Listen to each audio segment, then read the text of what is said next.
एक दिन एक शिष्य ने क्लास में अपने शिक्षक से प्रश्न पूछा कि गुरुजी, हम भगवान को भोग चढ़ाते हैं तो फिर उस भोग में से भगवान कुछ लेते क्यों नहीं है?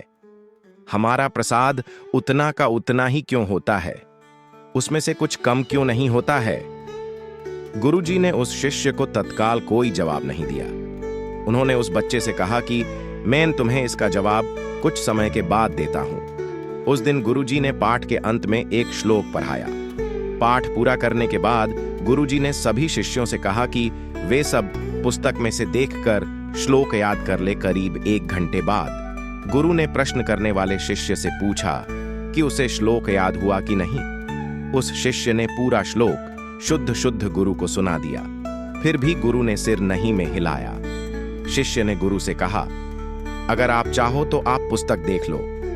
श्लोक बिल्कुल वैसा ही मैंने सुनाया जैसा इस पुस्तक में है। गुरु ने पुस्तक दिखाते हुए कहा, श्लोक तो पुस्तक में ही है, तो तुम्हें कैसे याद हो गया? शिष्य ने कुछ नहीं कहा।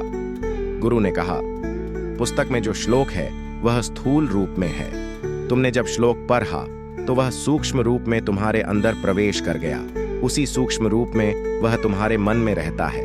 इतना ही नहीं, जब तुमने इसको पार्च कर कंठस्थ कर दिया तब भी पुस्तक के स्थूल रूप के श्लोक में कोई कमी नहीं आई।